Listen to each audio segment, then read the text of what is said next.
So, hello guys! Mayong gabi, no? Maulanon nga gabi. So, pagharalong mo, dira, especially sa mga nagabiyahe. So, keep safe gid kay may bagyo kita. So, grabe gid ang ano ni ulan. So, magdubligid ka mo halong. So, mayong gabi, share ko lang guys, no? Kami parcel kita nga nag-abot. So, ano ni siya gali guys ng Visa card na kay GCash. So gin-order ko ni sa kay GCash man mismo kung may GCash ka mo nga ng mismo sa account nyo sa GCash, may ara na nga card. So i-click nyo lang na.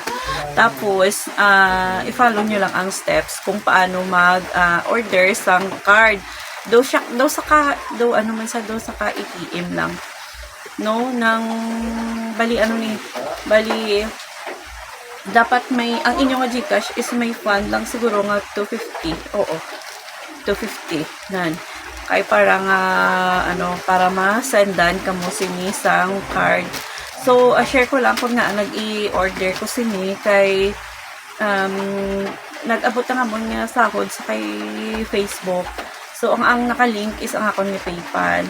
Tapos, sa PayPal ko, para maka-cash out na naman, ginalink ko ang account niya GCash. Kaso lang, kay na-exceed ko. Na-exceed. Basta na-exceed. Basta amo to, na-exceed na ko. Ambal ko, din try ko naman ang account ng Maya, pero hindi malink. Nagamit naman ko ganit isang, ng virtual card lang gamit ko. Virtual card lang sa account niya Maya. Virtual card lang, pero hindi siya maling. So, don't medyo stress ang inyong kapilingon.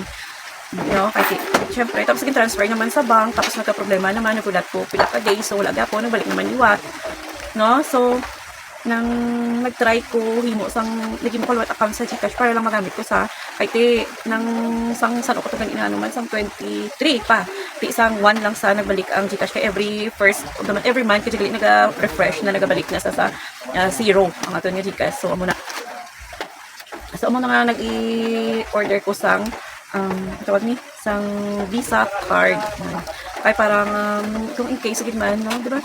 Nang i-activate ko na lang siya para masaksak ka ATM. So, amo ni siya guys ang itsura. So, dito nahan ako sang akon nga bata bukas, ginisik niya na ako. Paano ko panimano, kaya nagisik nila. So, ipakita ko sa inyo kung ano yung itsura guys. So, amo ni amo ni yung itsura niya guys. Amo na sa itsura niya. So, wala lang, gusto ko lang i-share sa inyo. Ang ako parang at least kung ma-exceed din man ang sa account mismo, pwede na ma-activate. So, wala lang pwede kaya wala ko sa activity, wag lang sa akong account. So, ang buto pa sa mag-i-activate. So, open na ato yung GCash na app. Tapos, i-pagkitaan ang card nga icon, in-link ang card, enter ang virtual account number, tapos may mukha lang sang 6-digit nga PIN. So, success your GCash card is now ready to use. Pero wala oo, amo ni sa kaya okay. Pwede, kay ATM, nasa pwede na i-saksak na lang, no? Kaya kung dako ang charge by, no? So, I don't know lang kay, wala pa mong kabalo kung pila sa ang kuha niya. Activate your card today and enjoy 30 days of free card protect insurance coverage. Up to 20,000 pesos na reimbursement for unauthorized transaction, free replacement for accidental damage, and card loss. So, So, basta may heart sa inyo, wala lang, share ko lang naman, basta gusto nyo dahil magtikwa sang GCash yung duka ATM lang. So, katulong ka mo sa inyong GCash app. Tapos, itap nyo ang card na icon. Tapos, may mga steps lang na nakita ko lang naman sa YouTube. So, yung sunod ko lang naman. So, that's all for today. Thank you so much for watching.